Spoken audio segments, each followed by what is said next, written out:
Welcome to the Great Birth Rebellion podcast. I'm your host, Dr. Melanie Jackson. I'm a clinical and research midwife with my PhD, and each episode I cast a critical eye over current maternity care practice by grappling with research and historical knowledge to help you get the best out of your pregnancy, birth, and postpartum journey. Welcome to today's episode of the Great Birth Rebellion podcast. I'm your host, Dr. Melanie Jackson, and today I want to talk about pain management strategies for labour that do not involve medication. There are so many sensations that happen when you're in labour and giving birth, and the pain of contractions is one of those things. There are other unique things that you'll feel in your body, so we'll talk about the sensation of labour and how to manage that, but we're not talking about medication or pharmaceutical things. There's pharmaceutical ways to manage pain in labour, such as epidural, morphine, pethidine, or gas, but that is not what this episode is about.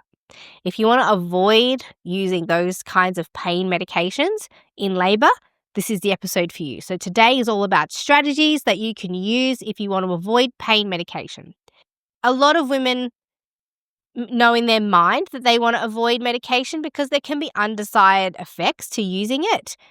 And a lot of the non-medical ways of managing labour pain have very few or very little kind of minor side effects. So there's not a lot of harm in considering using non-pharmaceutical pain relief and gathering a toolkit of what you could use, at least giving them a go. You might find that they're incredibly effective and that you get through your whole labour without needing any additional pain relief just because you had a plan to do so.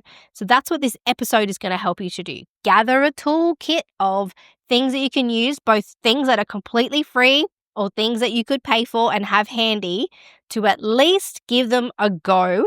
And I believe that you will surprise yourself with how much capacity you have to manage the pain of labour if you just have a bit of preparation, bit of education, your support people are on side, and you've got this toolkit ready there for you to use. Now, this episode is not only for you, it's also for your support people.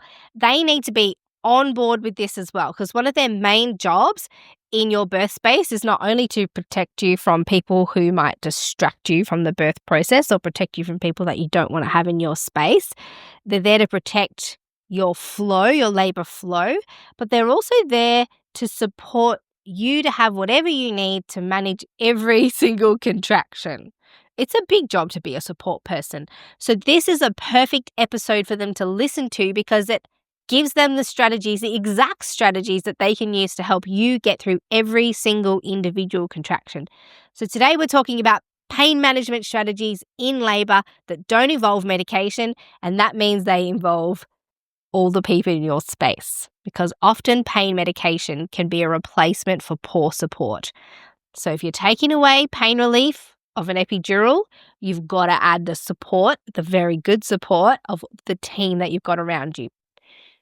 So before we kick off, though, there is a movement of people, of birth advocates, who suggest that birth could be pain-free if only you didn't feel tension or if only you didn't feel fear or stress, or that maybe we shouldn't even use the word pain when referring to contractions.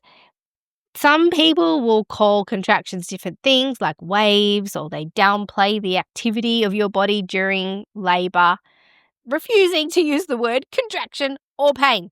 Today, though, I am going to use the word pain. I'm not going to acknowledge contractions as waves. I'm going to acknowledge them as contractions because your uterus in labour does contract, and that's why we call it a contraction.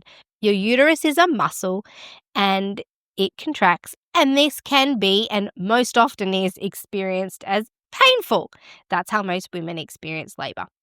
There's definitely a proportion of women who have painless labours though. So they're not sensationless labours, but there is a small number of women, and I've witnessed them myself, that describe their labour as painless, but you can't rely on that. If you're not prepared for pain, you are not prepared for labour. So that's what we're talking about today, how to prepare yourself. Because most likely what will happen to you is that you'll experience labour as painful, but guess what? That's okay. We don't have to be scared of pain because pain is big, but we can do it. That's what we were made for. We're women. We were made to grow babies, labor, and birth them. So instead of downplaying and denying the pain of labor or being scared of it, let's just mentally clock the phrase that yes, it will probably hurt and that's okay. I can do hard things. Honestly, we're women. We can do this. So today what you'll learn is that the pain of labor is purposeful, manageable, that we are powerful and capable of working with and through labor pain. In fact, going through labor with the pain and coming through that, it actually changes your brain. It changes your body. It changes you as a person to have gone through labor, overcome it, managed it. You find some new capabilities and you can be so proud of yourself. There is a purpose to the pain of labor and you are capable of working with it. So it's time to stop running away from labor pain and just admitting that it's probably going to hurt, but that's okay. Marathons hurt too, and people do those all the time. Of course you can do labor. The biggest lie that we've been told as women is that labor is the worst pain you'll ever feel, and that's total rubbish. For some women, it's true. They've never felt anything so painful, but honestly, it's not as bad as everyone says it is. That's the thought I had in my mind when I had my 2 babies. This is not as bad as what people say it is.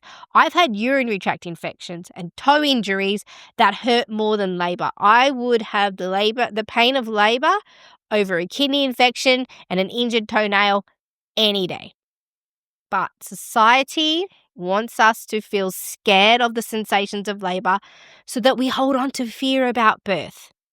The world, medical society, whoever it is invested in us not realizing our full capacity. It's invested in us saying scared of labor and birth so that we don't realize what we're capable of. We are so capable of managing the pain of labor. Once you do it, you are a new woman. So today I want to tell you that the truth is that women are strong enough to work with and through the sensations of pain in labor. I've seen it. I've witnessed it for 18 years. I'm a home birth midwife. Very few of my clients ever transfer for the sole purpose of pain relief. It's never about the pain. It's usually about the length of the labor, how long it's gone for, if they need some kind of interventions. It's not about transferring for pain. Women can do this. You just have to be prepared and of a mental state to be willing to work with it. Okay? We can do this. If you're prepared and you have great support, you've got a recipe for being able to work through it. And that's what we're going to share today.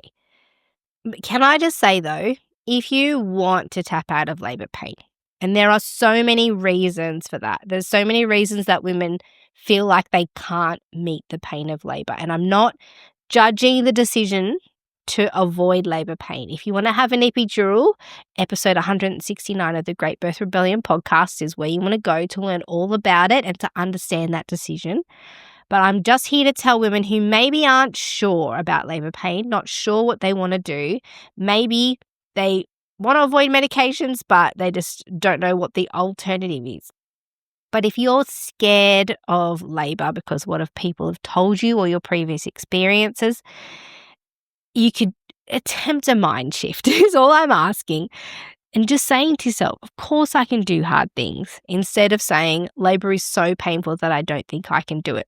It can be as simple as reframing the pain of labor. But I realize there are events in people's lives who make it necessary for them to dissociate from the sensation and pain and experience of labor and birth. So I don't want to minimize the fact that that is a reality for a lot of women. So there is no shame in choosing to avoid the pain of labor. But if you're listening to this particular episode, I'm going to assume that you do want to avoid pharmaceutical pain relief and that you're looking for strategy. So that's how I'm talking today, okay? But there's no shame if you choose to have an epidural in the end. Just know that, this episode is not conscious of your personal feelings. I'm just offering solutions and opportunities here. All right, let's kick off. How to prepare to manage the pain of labor and how to prepare your support people to help you with that. So let's go. So we're talking non-medicine, drug-free strategies that aim to help you work through the pain of labor. So pharmaceutical methods and medications for pain management, they aim to reduce or remove pain. Whereas non-pharmacological interventions, so non-medical interventions, aim to help women get through and manage pain and give them strategies for working through pain. So the idea is not to get rid of it. It's not even to minimize it necessarily. It's to get through it. So don't expect that these pain relieving techniques that I'm going to talk about are actually going to take away pain or reduce pain. Some of them do have the impact of that. What it's going to do is increase your capacity to manage and cope with pain. So that's a whole different thing. You feel the same amount of pain or maybe slightly less depending on which method you use. But your capacity and ability to deal with that is heightened by the use of the things that I'm going to talk about today. And this is the thing that's different. So the thing is that when we talk about the pain of labor, and the real issue is that we've medicalized labor and birth. And when you medicalize something, so things that are medical, the whole idea behind pain is it's bad. We've got to get rid of it. So medicine and society generally sees pain as pathological and something that we all want and should avoid. It's considered a disease state, a sign of illness, as something that's wrong. And that's just the medical way of thinking. And because we think about labor and birth as medical, we immediately apply pain relieving strategies to labor and birth because, of course, if you've gone into hospital sick and you're feeling pain, it's reasonable to expect your pain to be managed. But the pain of labor is purposeful, meaningful, physiological, and necessary. The pain of pathology is not necessarily that.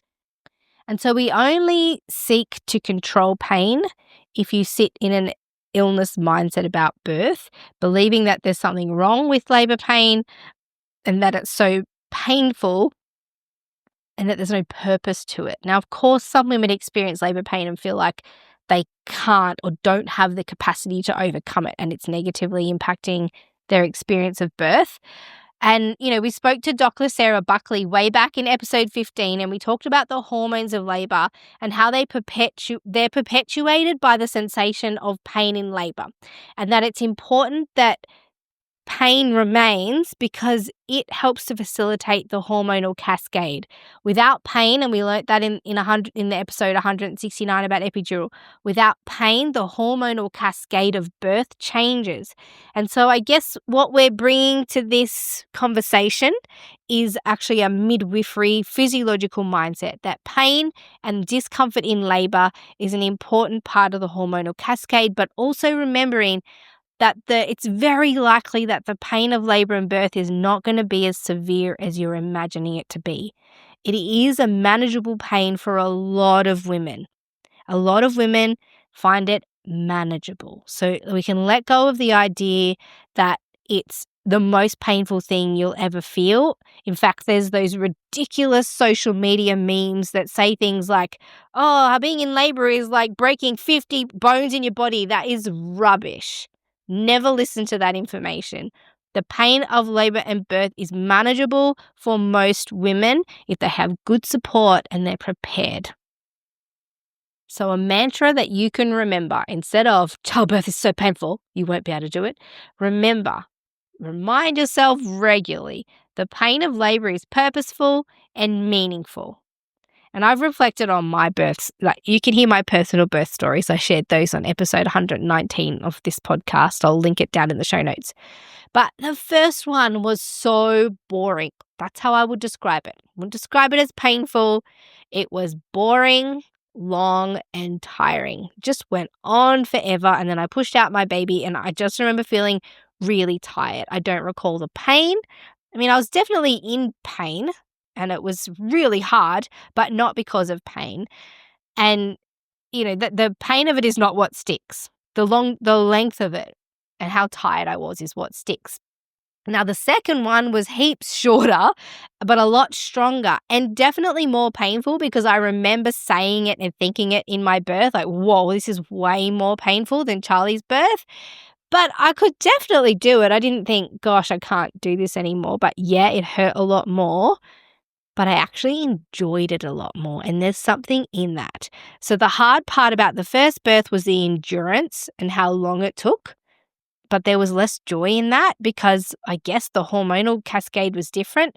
The second was more painful and faster, but I way preferred that more painful labor over the tiring one. And we'll learn as we go, actually, when you feel pain, your body responds with these pain relieving or pain managing hormones. You're not doing it on your own. It's not just your mental capacity to deal with pain. Your body actually physically comes to the party, recognizes the pain of labor, and then offers you these natural drugs, these natural pain relieving hormones that have an impact on your state of consciousness. You do appear somewhat more spaced out, a little bit drugged out. I've never had drugs myself, but women appear to just be in a labor daze. And that is your body gifting you with the most incredible pain relieving hormones that you've ever experienced, that you will ever experience. This is peak human experience. I loved labor and birth, and I'm guessing that the hormonal part was, a big contributor of how I felt about birth. And also, I welcomed pain. I didn't run away from it. I believed in my capacity to deal with it. When you're in labor, you have a minute of pain. It's really strong, and then it goes. Then there's nothing, and then you have another little minute of pain, and then you deal with it, and then it goes, and then you squish out a little baby, and then look at you. It's a minute of pain. You can do it. But obviously, it's over and over and over again, so let's work out how to deal with that. Before I kick off with all those other strategies, though, I will say that while the pain of labor is physiological and normal and meaningful, there is another type of pain of labor that can be pathological or that can be pointing you to a sign that something's not right. So I've had clients, for example, who've been laboring and feel pain that they would believe that they feel is unusual, and it could be anything. The baby is in a position that's not ideal, so particularly posterior babies or babies whose heads are slightly off to the side. When there's a baby knocking into your pelvic bones, that can hurt in a different way than contractions. And the back pain of labor is something else entirely in labor and birth.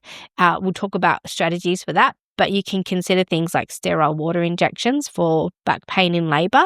We did an episode on sterile water injections as well, way earlier, about episode 25 of the podcast. But if your baby's malpositioned, you could experience pathological labor pain.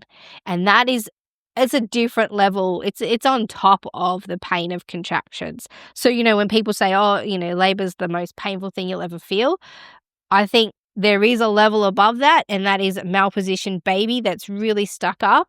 And women experience posterior labor very differently to labor where the baby's easily rotating through the pelvis. And the other time I've seen women experience pathological pain is, for example, with a uterine rupture. That can be very, very painful, not always, but particularly for women who are planning a VBAC, or there's other reasons that your uterus can rupture during labor and birth, and that's experienced as pain. Any blood in your abdominal area, all these things can cause pain. So the pain of contractions is different to the pathological pain. So that is also a possibility. And it's about being tapped in and not having any other pain relief that's on board, like an epidural, where not only do you not feel labor pain, but you also don't feel pathological pain. But let's talk about tools to work through it. Tools to manage the pain of labor. What I would suggest is getting a bag or a basket and literally get everything that I'm going to talk about together. Put it all in one place, and then you can pick and choose through the bag like it's a pantry full of snacks. So during labor, you can go to your kit, your birth management or pain management kit, pick and choose all the different tools that you might have gathered there to see what you might want to use next. So make sure everybody around you knows what the pain management plan is and how to use all the gadgets. Make sure that the TENS and everything has batteries, that it's all in there, that you've read the instructions ahead of time. Everyone knows how to use this kit. And this is your pain management toolkit. Have it easily accessible. Take it with you to hospital. Have it ready at home, wherever you're giving birth. All right, so let's talk about them. Let's talk about strategies for working through physiological pain and usual pain of labor. Working through pathological pain is going to be a little bit of a different thing. Now, the first one, number one, which you're already doing because you're here, the first thing to do is just learn, just education and preparation about your pregnancy. Just understanding pain in labor, understanding what your body's doing, helping you reframe the pain as something that's good and productive rather than bad and destructive. So, already, by thinking and realizing that the pain of labor can be good and productive instead of bad and destructive, you've immediately got a different mindset about the pain in labor. Maybe you will welcome it. Great, here's a contraction. That means my uterus is working. That means my hormones are working. That means my body is working. Hopefully that means your cervix is dilating and your body is going to be capable of pushing out your baby. The pain of labor is a sign that your body's working. So just by mentally understanding that the pain of labor is purposeful helps you to mentally accept the job of labor and birth. So if you can reframe the experience of labor and mentally prepare, then it's likely that you're going to be strong to manage that. Now, the pain of labor is strong, but boy, is it exquisite, because the pain relieving hormones that your body gives you just make you feel like this incredible natural high. So you might even be thinking, ooh, I really want to feel that. I want to see what my body can do. And that makes labor and birth a little bit more exciting rather than not looking forward to it, just going, whoa, I wonder what my experience of contractions is going to be. Am I going to have a pain-free labor and birth? Is it not going to be as bad as I thought it was going to be? Is it going to be pretty strong, but boy, am I going to get those amazing hormones and just get the best high of my life? Let's see. It's kind of exciting. It's sort of delicious that us as women get to have this experience, this out-of-body, otherworldly experience, and, just to have this incredible natural high of labor. Childbirth in itself is an exquisite experience if you are well supported, you feel safe and comfortable. And if you're with people who are willing to help you work through the pain, and your care provider respects and loves you, and you're interested in this experience, it is just the peak human experience. Why not give it a go? And just knowing that this is possible, that we don't have to fear pain, that we actually are capable of managing pain, and just knowing there's going to be some discomfort, but that you can overcome it, you're already part of the way there to being able to manage the pain of labor. Just having heard that, you are part of the way there to managing the pain of labor. So there is going to be labor pain, but not as much as you think, and it's a good pain. So it's okay to let yourself have a mindset that welcomes the labor process, so that as a contraction is building, you're not thinking, no. You are more thinking, okay, good. Contractions are good. Yes, let's do this. Contractions are important. Let's go. Let's do another one. Remind yourself that the contraction, pain, and sensation means that your uterus is contracting, working, and doing what it needs to have your baby. And not every woman gets to do that. You're in a privileged position here. It means your cervix is likely going to dilate. It means your body's hormonally working. Yes, it's good. This could get my baby out, this sensation. You can set yourself up to be more welcoming of the discomfort of labor rather than being frightened of it and wanting to get rid of it. So this brings me to my second strategy, number 2, and that's positive self-talk. I know sometimes it sounds a little bit woo-woo when you say, positive affirmations, just talk yourself through it. But don't underestimate this, because yes, it's a big job, might be a hard job. It's a big job anyway. So you've got to have a strong mental game. And it's just like an athlete that's hustling to get through something hard, a marathon, for example. So part of working on your labor mental game is saying some phrases to yourself during labor that are going to talk yourself through it and encourage you to keep going. It'll be one contraction at a time. Every contraction, you might need to talk yourself through it, right? So mentally preparing for birth is like mentally preparing for a marathon. So more specifically, 100-kilometer marathon. So your birth might not be as hard as a 100-kilometer marathon. But at least if you're prepared for it, as if you were doing a marathon, then you're kind of ready for anything. So long-distance runners will tell you that just as important as your physical preparedness and training for a marathon is the mental game. It doesn't matter how fit you are, how many tools you have, how much education and preparation you've done, and how many courses you've bought and classes you've attended. If your mental game is not strong, that is going to be your downfall. It's the same for labor, that if you go into a marathon and your mental game's not strong, doesn't matter how fit you are. Same for labor. If your mental game's not strong, doesn't matter how much preparation you've done. So don't underestimate the mental game in labor. No level of preparation will allow you to fully control what your body does in labor, but you can have full control over your mental game. No one can take that from you. That is all yours to control.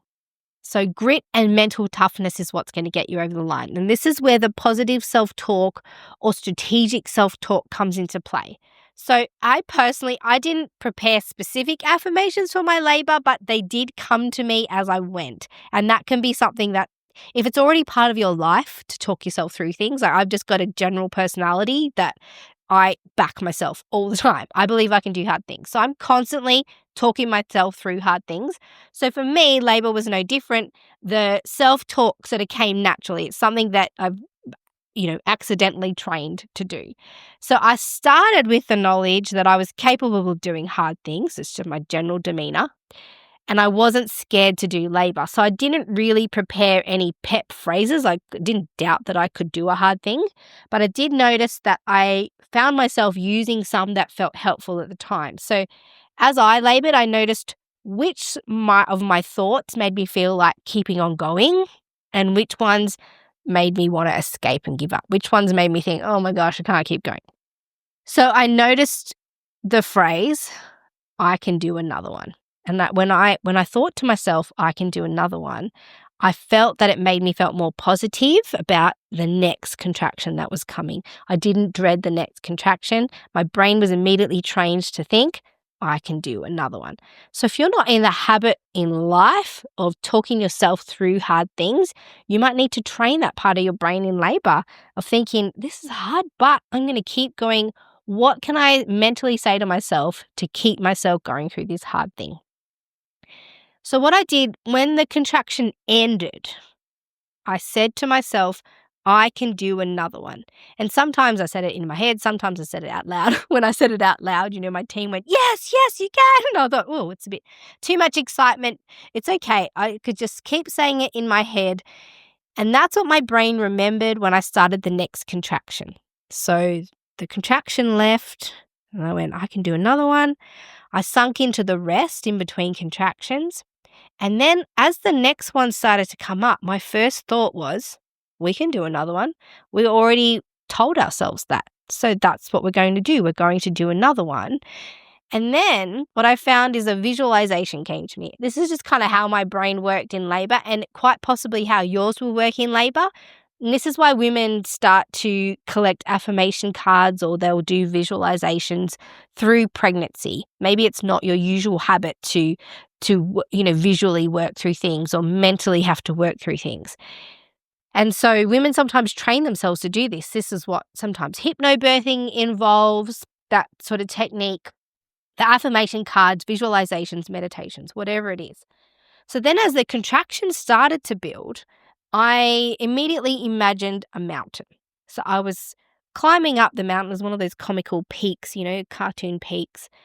And I was climbing up the mountain and that represented a tightening and kind of worsening of the contraction pain. It felt stronger and stronger and stronger. And then it would peak. Oh, there was this point at the top where it felt like this peak. That was the strongest part of the contraction. And then that's what as I was going up, it's like, okay, this is not as bad, it's not as bad because I know at the peak it's as strong. And then once I felt the peak, I knew that the strongest part of the contraction was over.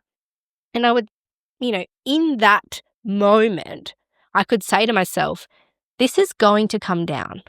And it will. Your contractions will peak and then they'll dissipate. So I just reminded myself, okay, as I was going up, this is going to come down. Well, you're going to hit the peak and then it's going to come down. I reminded myself in the difficult part, which really only lasted sort of 30 or 40 seconds, that what was coming next after the most pain was less pain, that the pain was going to reduce and it was going to come down and I was going to get a rest. So I kept reminding myself that the strongest feelings are fleeting. So rather than arriving at the strong part of your labor and fighting it like, no, oh my gosh, it's too big, I can't do it. Some women like that. But I found it helpful to just remind myself, yeah, you're in the strongest part. It's going to last a few seconds longer, but it's going to come down. So just that reminder. So then it would come down and there would be that rest, the mental log. I can do another one, which I kept mentally reminding myself that I can do another one, that there were moments of rest and relief. So I just had to do the hard part of the contraction for a little bit. Then there's going to be rest and ultimately a baby at the end. But it's hard to remember that in the peak of contraction. But it's okay. Just concentrate on one single contraction at a time. Don't think about all the ones that have already gone. Don't think about the ones that are coming. Just think about that short 30 to 40 second moment where you need to deal with the strongest part of your contraction. That's the only thing. Be fully present for that and have your support people be fully present for that really tricky moment. So I made a really specific point of being grateful for the rest times, and I reminded myself I can do another one. I can do another one at the end of the contraction. Then I just sank into the relaxation. I let my body go soft and floppy. I checked that I wasn't holding on to any tension in my hands and in my shoulders and in my face. Just go soft and floppy. I can do another one. And that made the restful times more restful and less stressful because I wasn't stressing about the next thing that was coming because I'd already just told my brain, I can do another one. I just kept telling myself that. So your brain just starts to believe what you tell it.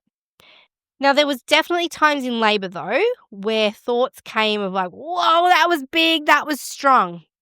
And maybe I didn't want to keep doing it, but I was really careful not to tell myself that I couldn't do it. There's one thing about I don't want to keep going. I don't want to keep doing this. And another thing of thinking I can't do it. So that would be a negative thought that I did not let dominate or take over. So what you can say to yourself repeatedly is important because it can make or break you. If you repeatedly say to yourself, I can't do this, then that's what's going to happen. You're not going to be able to do it. But if you could say things like, whoa, that is strong. This is powerful. This is big. I need help. Somebody help me. Or maybe even like, that was strong. I don't want to keep doing this. But that's different to I can't do it. So you can do it whether you want to or not. That's the difference. But if you let the negative thoughts take over, you can't do it, you can't do it, you can't do it, you're not going to do it. It's just in life anyway. If you're trying to do something hard, but the whole thing, your mental game is saying you can't do this, you can't do this, you can't do this, that you're going to reduce the chance of you being able to do it. So notice those thoughts. If they come up, replace them. Don't deny them, but don't let them hang around and set up shop. Yeah, it's strong. Yeah, it's big. I don't want to do it. That's different to I can't do it. Okay, so you got the message. Your mental game is important. And one way to impact your mental game is your own self-talk. But that's just the one part of the puzzle. You also need a crew. So when you're doing labor or a marathon, your mental game is paired to your support crew and how much they also believe in you. So imagine you've been training for a 100-kilometer marathon. You reach race day. You've got all your gear, your bags are packed, you've got your crew, you've organized your pit stops, or what do they call you? You've got your trainer with you, and they're there to help you get to the finish line. They're going to give you nourishment, encouragement. They're going to give you whatever gear you need to finish, repair any shoes or fill up your snacks. I don't know what happens. But that's what they're there for the marathon, to get you through it. So you're all in the car and one of them says, I'm worried you're not going to make it. Are you sure about this? And then you start the race and you get to the first stop where your crew's waiting and your coach says, oh, actually, you're not really going as fast as I thought at this stage. There's no time for a drink, no time to stop. Just keep going. We'll see if we can make up some time. And then when you get to the next stop, someone says, oh, look, you're really struggling. There's just no way you can win from here. Why do we keep going? And then the final stop, so you're like 75 kilometers in, and one of your support crew, as you run past them, you see they're holding up a sign and it says, this is too hard, give up so we can all go home. But then despite them all, you push on and you finish the race, and they all went up to you and they go, wow, aren't you amazing? Oh my gosh, you did it. We didn't think you could do it. We thought you were going to give up. You were sort of so slow in the middle there. Your response should be, yeah, and no thanks to you. You got yourself through that. It was no thanks to your support person. You can be physically prepared and turn up to your birth mentally prepared. But if your birth team is full of people who say negative things to you the whole time, who throw you off your mental game, they could sabotage your whole birth journey if you let them. And it's with their own negative mental attitude. There's no place for it in the birth space. They need to be saying things to you that are going to boost your mental game and build you up. So what you need in birth is the same as what you would need at 100-kilometer marathon. So if you're a support people listening to this, support person or a partner, and your partner's going through labor and birth, just imagine her currently in a 100-kilometer marathon that she's trained for and that she wants to be at, and the goal is to get to the end. What would you say to her to egg her on to get to the end of the line? That is how you talk to somebody in labor. You need all the preparation ahead of the race, but on the day, it's about mental toughness and a good support crew who will be on your side. They're spurring you on, they're believing in you, they're encouraging you, they're giving you everything you need to finish the race. So the people that you have with you could be the make or break of your mental game in labor. So take a moment to consider, if you're a woman listening to this, take a moment to consider who will be with you at your birth. And are they on your side? Can you rely on them to speak positively and encourage you on to the end of your 100-kilometer race? Do they know how to care for you when things get hard? And there might be a point in labor where you want to give up. Do they have the capacity to talk you through that and to strengthen your mental game? Are they robust enough to defend and advocate for you and spur you on? Because it's a special kind of person who can do that.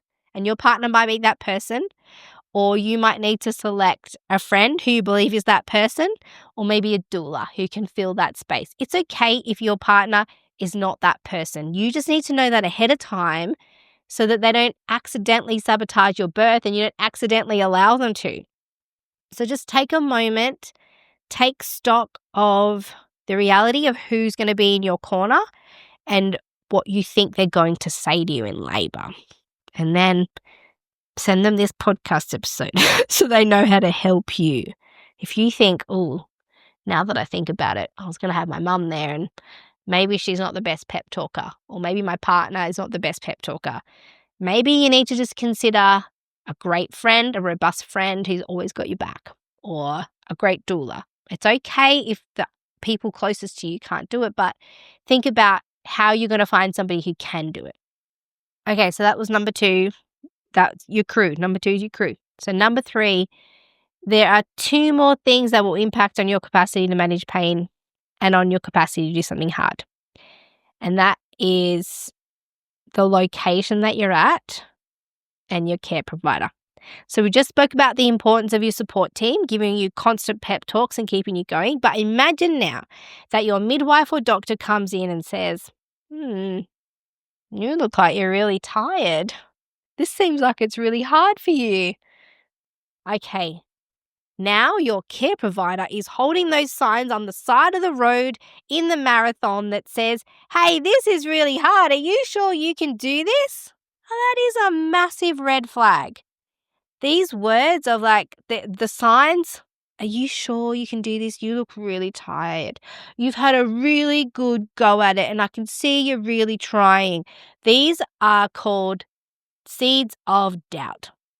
They are planting seeds of doubt. I'm sure in their mind they're thinking, gosh, I want to give this poor woman an opportunity to escape this pain. But what they're saying is the subtext when somebody comes in and says, hey, you look really tired. The subtext, what the woman is hearing, what you might be hearing is, I don't think you've got the capacity to do this. They've planted a seed of doubt. And then they say, you can have some pain relief if you want to. We've got an epidural. You don't have to do this. You don't need to be a hero. So first they plant a seed of doubt, tell you, ooh, you're looking pretty tired. Subtext, I don't really think you can do this. Hey, I've got a solution for you. You can have some pain relief. Look, it's not all midwives, but I've witnessed midwives and doctors doing this. They see a woman who needs support, who needs more support in labour because maybe she's feeling the hard parts of labour, but instead of encouraging her and supporting her and feeling confident and safe to enter that space and not be scared of women's pain, instead of doing that and offering support, they plant seeds of doubt and negative talk into her head. I'm sure they mean well, but just be prepared that even if your care team is offering you lots of support and love and they aren't bringing negative talk and planting doubt, it might be accidental that your midwife or doctor actually does that. So the impact of their words is powerful. So if you're listening to this as a care provider, don't ever tell a woman or give an impression that you don't think she can do it. Honestly, as a parent, I don't think my kids can do half the stuff they think that they're going to do, but I will always, always encourage them to give it a try. Always. I would never say to my kid, ooh, I don't think you can make that jump. I would say, give it a go. Let's see what happens. What do you think? It's the same thing in labour. I once stood in for a midwife. She couldn't get, it was with her client and she couldn't get there for, I can't even remember why. And she asked if I would go in her place. And then when I arrived, I knew how important the relationship is between a woman and her midwife. They'd been together for the whole pregnancy. They would have built a rapport. So I assumed that this woman would be devastated that her chosen midwife couldn't be there. So I met her. She was planning a hospital birth actually, and I met her and I said, I'm so sorry that your midwife couldn't be here, but I'm here. I'm with you. I'm going to help whatever you need. I'm not going anywhere. I'm staying with you all the way through. You can do this. She thanked me and she was like, oh, thank you. Yep, it's okay. And she laboured and I did what I said I would do. There, encouraging her, supporting her through the whole thing. I was really almost over midwifing her because I thought, gosh, she doesn't have her midwife here. I'm going to be the best midwife I could possibly be. And she had this beautiful water birth in hospital. And, after everything settled and she'd met her baby and it was all nice and quiet and peaceful, I said to her, you're so amazing. You're so amazing. And she looked me in the eye and she said, my midwife, she said the midwife's name, my midwife didn't think I'd be able to do it. And I was just flabbergasted because that was the thing that was in her mind through labour. The first thing she said to me was my midwife didn't think I would be able to do it. And this was a private midwife, really the ones who I often talk about as being some of the best woman-centered midwives that I know. And I was so sad that this woman had to overcome that mental thought, but also glad that I was there to be a different voice. So if you're listening to this as a support person or a doula and you notice this subtle behaviour where the care provider is saying little things sort of to undermine the woman's confidence and undermine her resolve and planting seeds of doubt, it is good for you and okay for you to interrupt that conversation and say, actually, babe, you've got this. I'm with you. Let's hustle. You can do this. You might be tired, but you have got more energy than you think you've got. It really sends a message to the other people in the room. You don't have to say it directly to that care provider. Just by saying it to the woman and then witnessing you saying it to her is an indictment on the way that they were speaking to her. It sends a message to the other people in the space that we are in the business of boosting mental energy and not sapping it. Do not add anything negative. The woman can come up with her own negative thoughts. She is capable of that. The only thing you need to do is add energy boosting words into that space. So having a care team that's going to help you manage without pain relief by not even offering it or suggesting that you need it is the next thing that you can do to work through labor without medication. And you can put that in your birth plan if you want. If you haven't met the person who's going to be with you for birth, put in there, do not offer me pain medication unless I ask for it. Sometimes midwives can be well-meaning, and every time they see you, go, let me know if you want any pain relief. Let me know if you want any pain relief. Subtext, maybe you're not going as well as you think you can. When you're ready to tap out, let me know. So it can become very tempting if they're reminding you every hour. So you can ask them, please don't do that. So if you're a midwife or doctor listening, this is for you. When you say to a woman, maybe you should have an epidural, I can get you an epidural, what she's hearing is, no, they don't think I'm doing a good job. They think I'm not coping and they don't believe in me. Your words are really powerful. It's just give encouragement. You can never hurt giving encouragement. And I remember being called to a birth. She was one of my clients this time. And she was planning home birth and she rang me because it all just felt really big. It was her first baby and she wanted support. She didn't feel like her baby was coming yet, just labor. And when I got there, she said to me, I don't think I can do this. She was really worked up. She was breathing really fast. She just looked really stressed, like really distressed and uptight. And I sat down next to her and I just was super calm in myself, massaged her back. And all I said was, of course you can do it. You're already doing it. You've been doing it this whole time. And her whole body changed. Her face changed. She looked at me and she went, oh, okay. And she just relaxed and went into this labor zone. And her demeanor completely changed. And she just got calm and went on with it. And her husband looked at me and saw how relaxed she got. And he said, why didn't I just say that? He wasn't sure how he could have helped her when he saw how upset and distressed she was. And so I think he didn't realize how powerful positive words could be. It's all I said. Of course you can. You've already been doing it. You are doing it. I mean, I think you're doing great. So that's number 3 is just having supportive care. And that means having a midwife, care provider, support people, doula, friend, partner, whoever you choose. But make sure they're holding up the signs that say, you've got this. Don't give up. We're with you.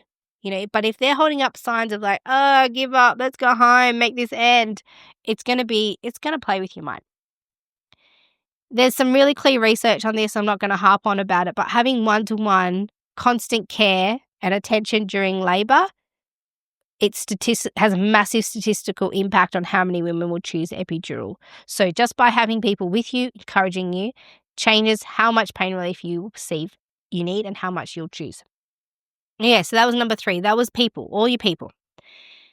We talked about mental game, talked about people. Number 4 is the location that you're at makes coping with the pain of labor easier. It's easier to cope with the cramps and pain of getting your period when you're at home on the couch with a heat pack, right? Compared to if you were sitting at work in an office chair or on a train or on your own in your work clothes. Dealing with pain is easier when you're comfortable in a place that feels safe, where you can be yourself. It's more easy to do a poo in your own home than it is to do it in a shopping centre public toilet. Location matters. That's the same with pain. So if you're giving birth at a place that feels awkward and cold and uncomfortable, and there's not enough furniture and not the right infrastructure, there's going to be challenges to how you deal with labour, especially if it's just the environment's not ideal. So then one thing you could do if you're not even pregnant yet or if you've got choices is to choose a birth location that feels comfortable where you might think, yeah, I could definitely do a hard thing here. That could be at home, at a birth centre, at a fresh and new hospital that's got great facilities.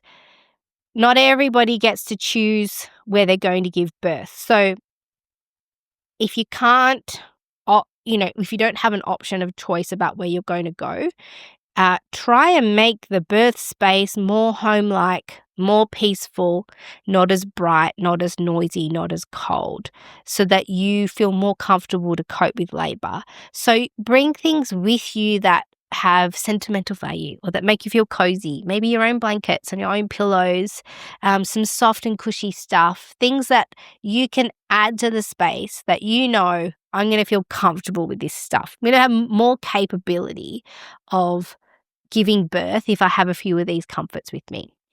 All right, so that's what I'll say about positive self-talk, the people with you, the mental game, helpful locations. We talked about helpful words. Now, these are some really super practical tools. This is the stuff that you're going to put in your pain management toolkit.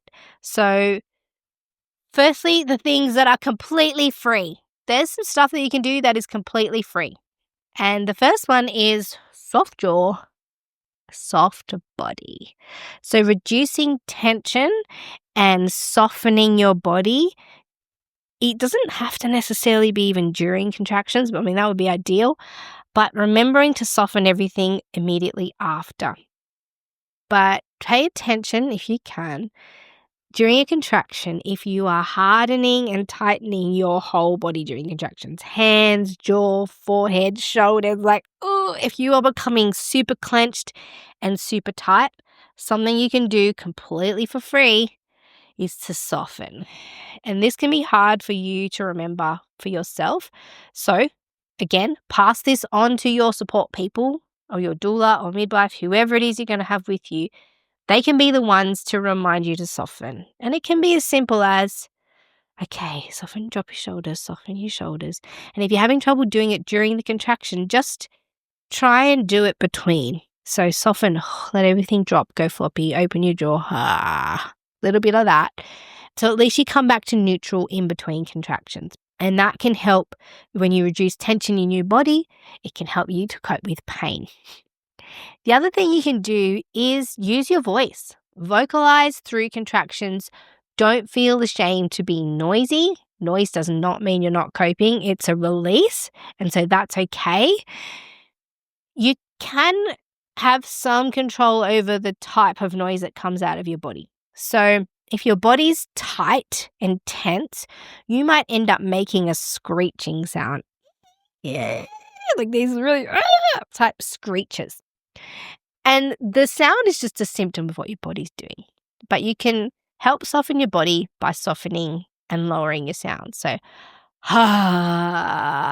it's hard to make a low sound if your body's tight, and it's hard to get tight if you're making a low sound. So it can be a sign to your body like, hey, we're gonna soften here through this contraction. But it's okay to vocalize, scream, yell, whatever you need to do. It can be a release. All we're trying to do is get through every single contraction. We're not trying to take pain away. It's just a strategy for getting through a hard thing. So if you need to scream, yell, and screech through that, by all means, go ahead. Also, by the way, there's some excellent research about swearing.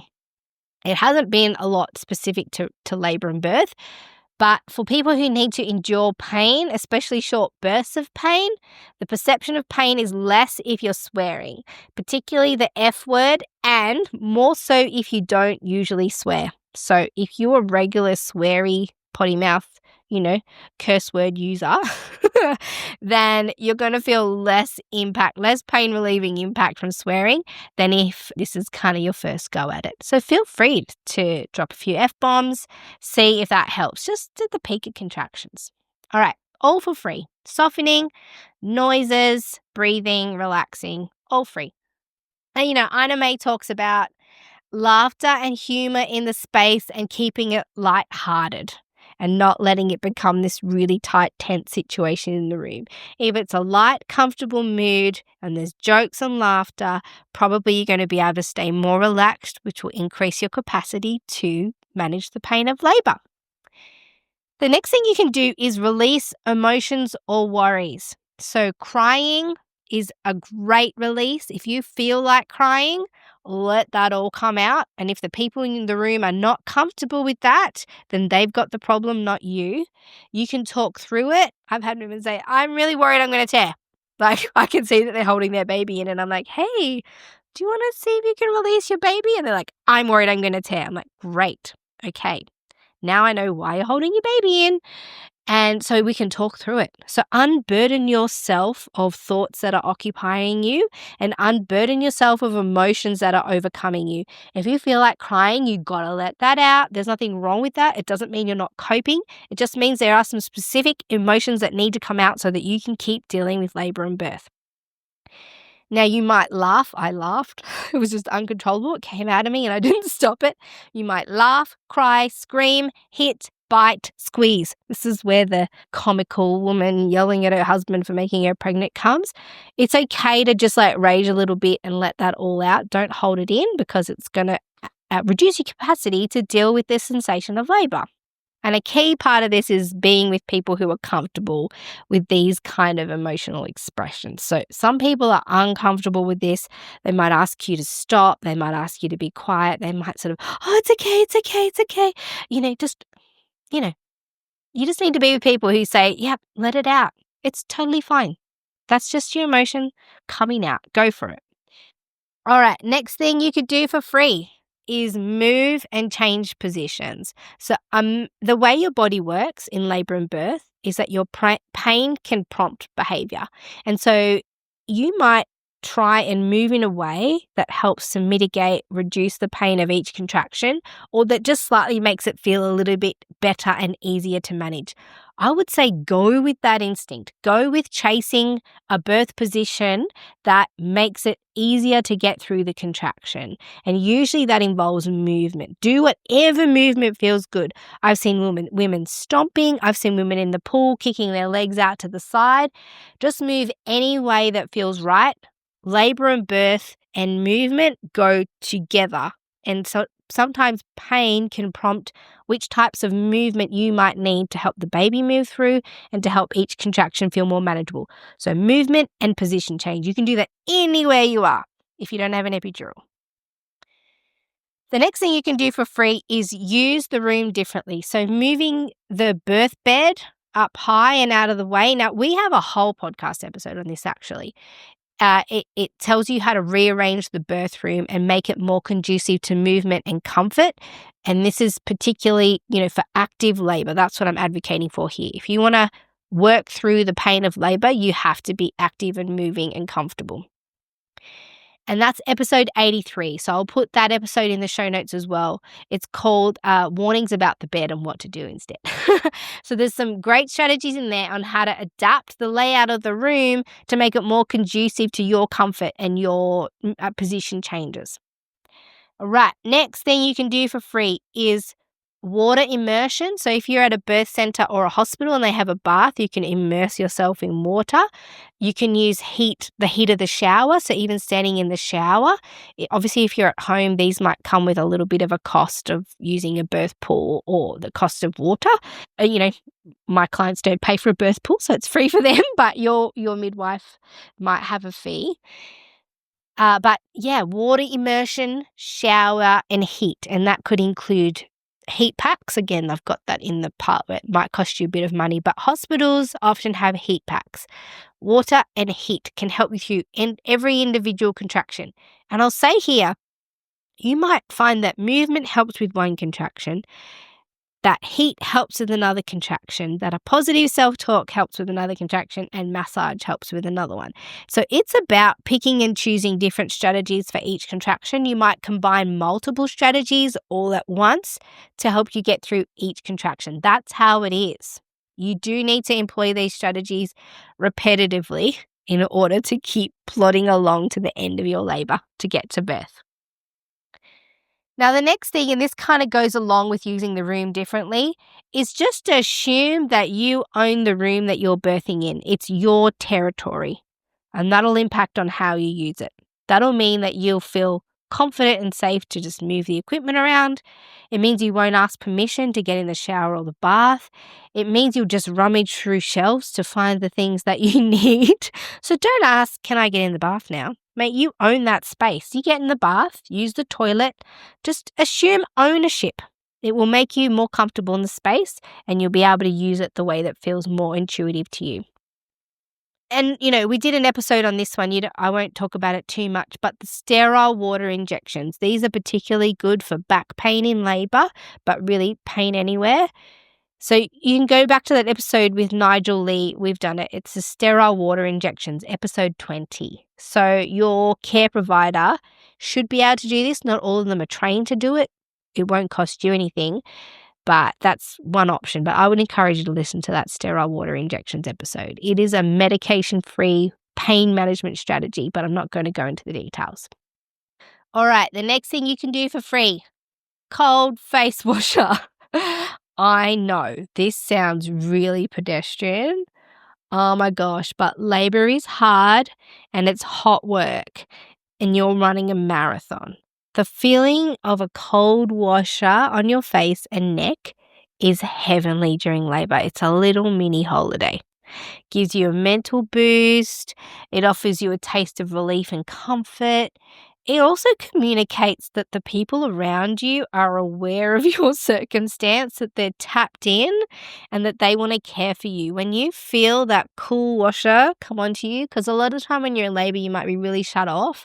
But when you feel that cool washer on you, it says, oh, there's people here who are working with me through this. They're responding to my needs. So put the face washer in some icy water and keep it close by. Have a bowl there and just periodically after every few contractions, dip the face washer back in the cool water, replace the water, it'll get warm, and pop it back on. Oh my gosh, it's just a taste of relief.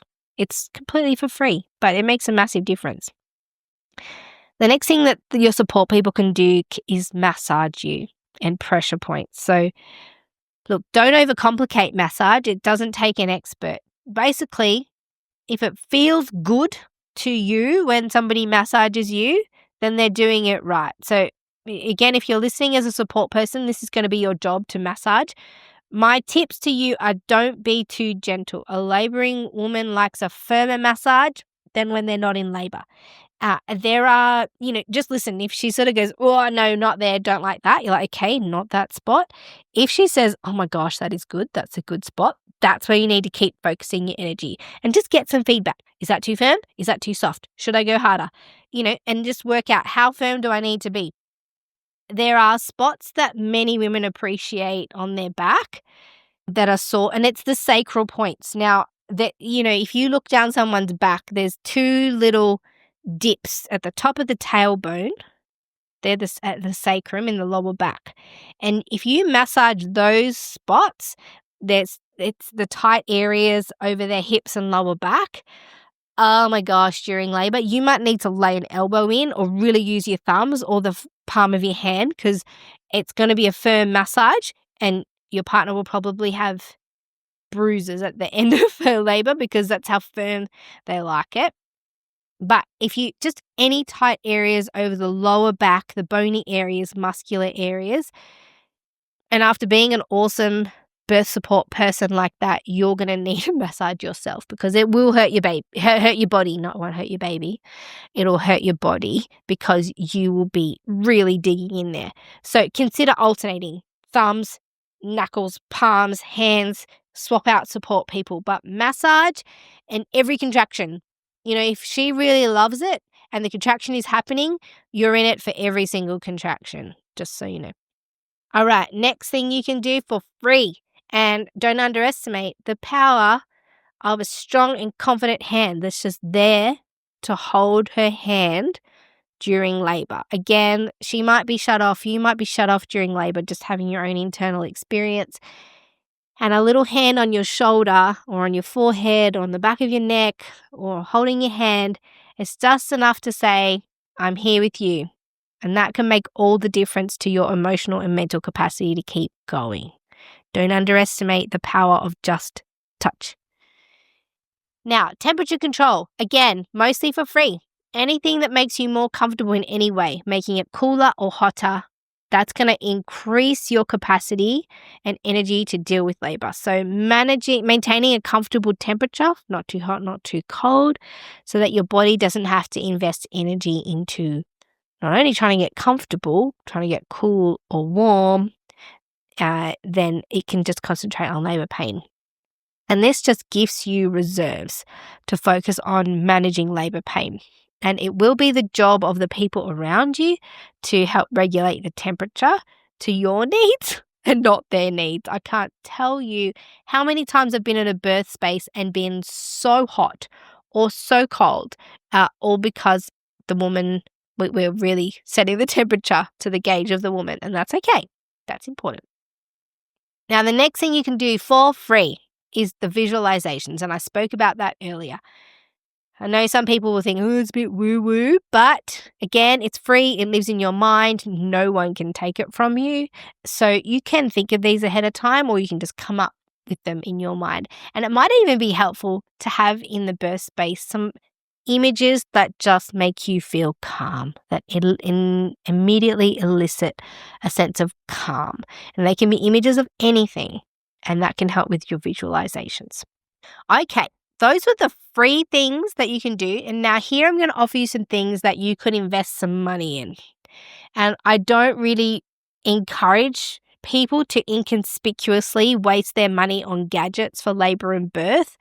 Over the 18 years of being a midwife, I've just seen the collection of things that are sold to women for labor and birth pain management is just increasing. And I've watched birth unfold with very few tools in the past, and it really, really does work. You're not putting yourself at an advantage by buying all of the labor and birth tools. There are no magic gadgets. Honestly, I would choose some carefully curated ones that you genuinely believe in. So if you do have some money to spend, here are the things that I would back as bang for your buck. Remembering my work is mostly at home birth where women don't have the option of pain relief. So I've seen the things that they use and that they've found most beneficial. And I've seen the things that either never come out of the packages or where they tried them and just really didn't like them. So the first thing that I would suggest having in your kit, you can either hire or purchase these, is a TENS machine, TENS. And TENS machines have been used for a long time in other areas of pain management, so surgical recovery, a lot for physiotherapy. So they've studied it a lot for those kinds of things, but it's a newer technique to be used for pain management in labor and birth. Now, the research is catching up, but there is a lot of benefit. I've seen women really, really love them, or, some of them don't really like them, but there's the theory of how they work. So basically the TENS machine is it's got these 4 pads, and I would encourage you to get ones that are labor specific, and I'll talk to you about which ones are those. But there's these 4 pads. They're about the size of a playing card, and you position them on the lower back and over your bum, wherever you want to put them, but usually lower back area. And they deliver these it sort of feels like little mini electric shocks. Maybe that's what you call them, but it really tingles and buzzes over those pads. And it uses what's called the gate control theory of pain. And what we learn about the gate control theory is that our body has a limit to the sensations that it will be able to feel. There'll be a point where your body stops telling your brain how much pain and sensation you're feeling. There is sensation overload. So your body can only sense or receive messages for so much pain or so much sensation before it'll kind of mentally shut off, and it will say, right, we are not willing to receive any more pain signals. So our body can do that by closing the sensation gates and limiting pain messages that get back to our brain.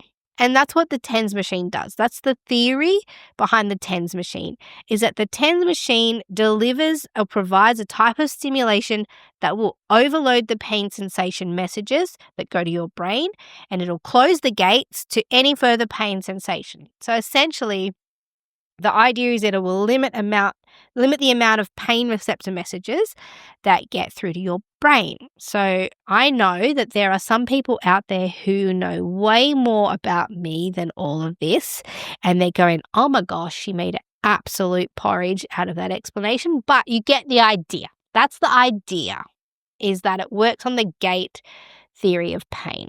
There's a range of TENS machines that you can get, TENS machines.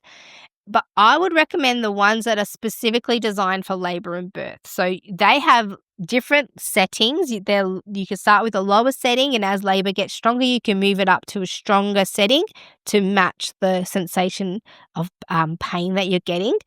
And because they're designed for birth, they also have a boost button. So you can turn the boost button off when you're in rest, which kind of keeps the tens as a little hum.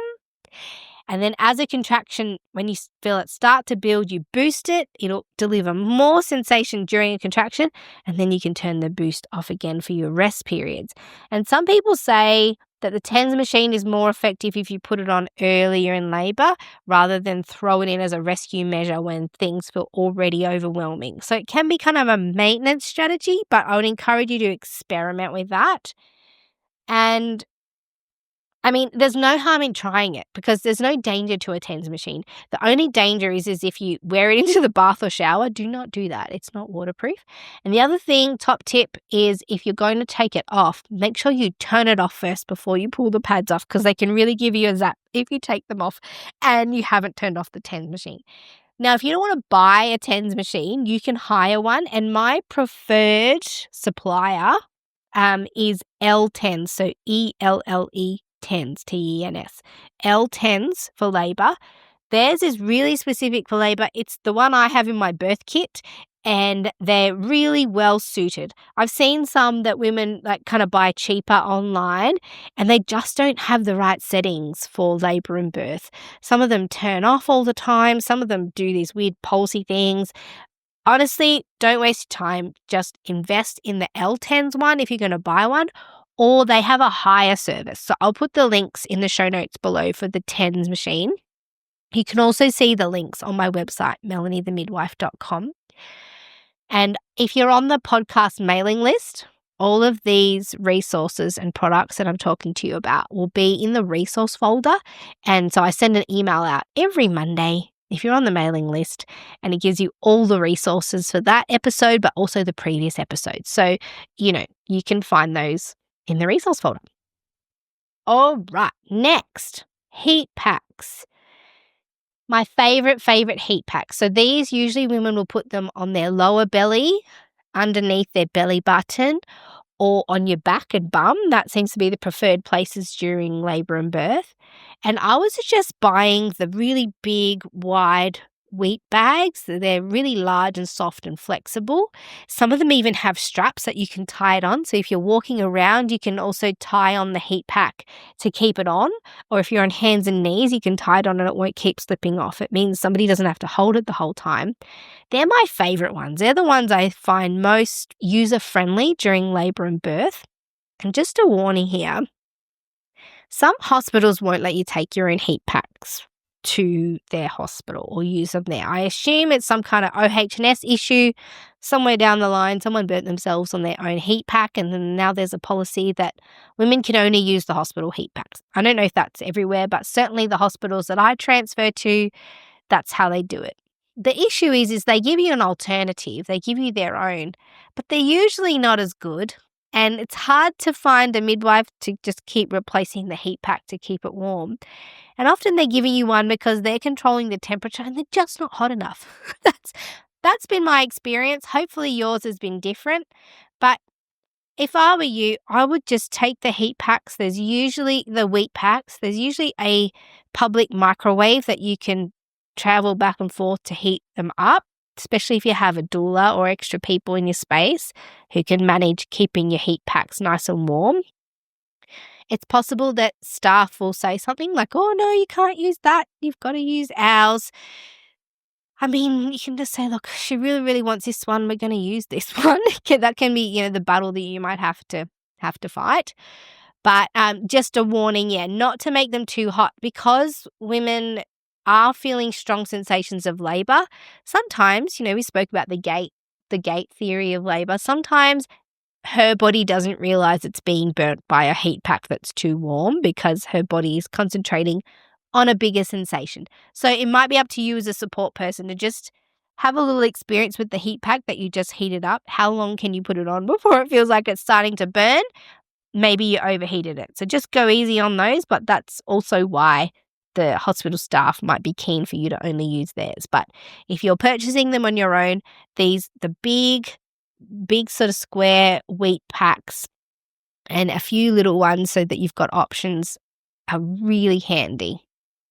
All right, so we talked about it being completely free to move around in labor and birth and things you can do to enhance the comfort of your movement. And one thing, again, that I have in my own birth kit, that's the only reason I'm mentioning it, is that I really do back this product as an option to help with comfortable movement in labor and birth, is the birth sling. Now, you can take it anywhere. You can take it to hospital because it hooks into a door very securely and creates a sling that you can hang from, that you can rest in, and it helps you get into more comfortable positions. It can also mean that because you're resting and hanging from the sling, that your support people are now free to do other things like hold a heat pack on your back or massage your back because they're not tasked with holding you up. So the birth sling can just create a new level of comfort and free up one of your support people so that they can help with something else. Getting you a drink, whatever it is that you might need. Now, again, I'll put the links for that in the resource folder and in the show notes below. That's the birth sling. Highly recommend it if you're going to put some money into your labor and birth prep. The next thing you can get, and this can be manufactured anyway, it doesn't have to be a formal one, but an eye mask. And the reason why this is good is it's great for blocking out external stimulation, including light, and it just helps your body slip more easily into labor without the interruptions. It's particularly good if you're transferring to hospital, but every little bit of stimulation into your space can become overwhelming and make it harder for you to deal with the contraction pain. So if you're reducing the amount of stimulation that's coming in, you might find that you have more capacity to deal with each individual contraction. And so an eye mask can be great. You can get a formal one, ones with that's so beautiful and lovely, or, if you just want to tie a towel around your face, whatever you need, a hoodie to just block out external light and stimulation. And what goes along with that too is some earpods or headphones. Again, the reduction of stimulation will help your body function more efficiently, but also help to reduce the stimuli that's going to enter into your space so that you've got more capacity to deal with pain. And we spoke about the positive self-talk, strong mental game, and visualizations.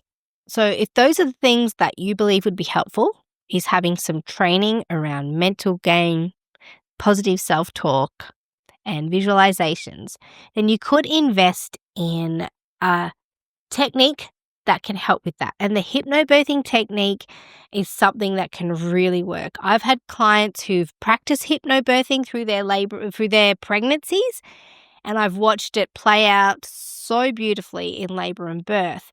Now, there's a very accessible resource. It's online. It's one of my favorites, and it's one of the most accessible resources for the hypnobirthing method, and that is Pop That Mama. She's got an online hypnobirthing resource called the Birth Box, and there's a discount code for that, by the way, in the show notes. If you want to use the hypnobirthing technique to just help you with your mental game, you could invest in that. And the one that I recommend is through Pop That Mama. The next thing, and I'm reluctant to mention this one, but birth combs. Right. I am of a time where birth combs did not exist. I never saw women thinking, oh my gosh, I need a birth comb.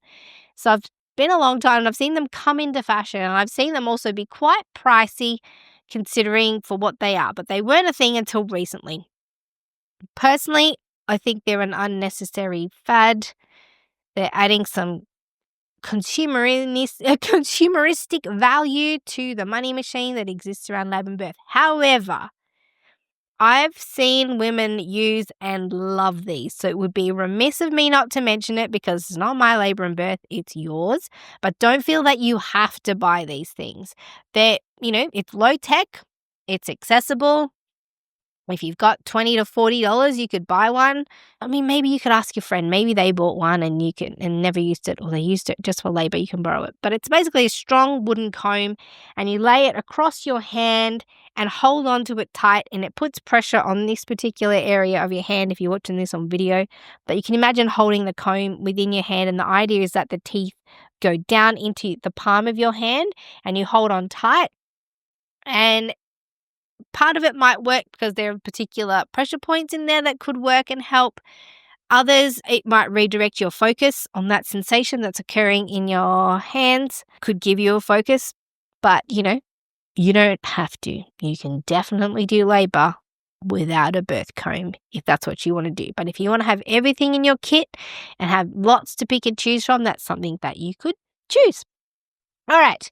That's a lot of tools. That's what I've got for you today for pain management strategies in labor that don't involve medicine. And my top tip is to make sure you know how to use all of those tools, that they're all easily available, that your support people have listened to this episode and that they know how to use all the tools in your kit as well. So let's do a very quick run through, quick fire shots of 3 things that will cost you nothing to do to help mitigate the pain of labor. So, supportive birth team and partner, accepting pain as productive and positive. You got to have strong mental game and positive attitude and your approach to pain. Positive self-talk. Listen to this podcast episode, of course, for your education purposes. You've already done that, but listen to it again as you get closer to birth. Move around the room and use different birth positions. Heat packs, massage and touch, companionship and presence from someone who loves you. Rearrange the birth room to suit your purposes. Use the shower, submerge in a bath, vocalize and swear, release emotions with some crying, laughing, hitting, grasping, squeezing, whatever you need to do. Add some comedy to the room, joke and lighten up the energy in the space. All of those things are going to give you more capacity to deal with pain. The cold face washer, making the room a comfortable temperature, and the soft, comfortable place with privacy and with some comforts from home. Now, the ones that will cost you a little bit of money if you want to use them, you could buy them yourself or you could borrow them from a friend or from your care provider. The TENS machine, heat packs, birth pool, birth comb, birth sling, earpods or headphones, an eye mask, the hypnobirthing resources or lessons, a doula. If you've chosen to hire them and add them to your team, you might choose to hire a private midwife, and you might need to pay to choose for a comfortable birth location that feels right to you. Okay, that is today's episode of the Great Birth Rebellion podcast. Heaps of resources if you need to know what to do, what strategies you can use to deal with the pain of labor without medicine. And in the show notes, you'll find all the links to the resources and products that I spoke about in today's episode. But also, I would really encourage you to join the mailing list for the podcast, because every Monday I send out a full resource list, which includes all the research, all the links, all the products. I'm Dr. Melanie Jackson, and I will see you in the next episode of the Great Birth Rebellion podcast. To get access to the resources for each podcast episode, join the mailing list at melaniethemidwife.com, and to support the work of this podcast, wear the rebellion in the form of clothing and other merch at thegreatbirthrebellion.com. Follow me, Mel, at Melanie the Midwife on socials, and the show at The Great Birth Rebellion. All the details are in the show notes.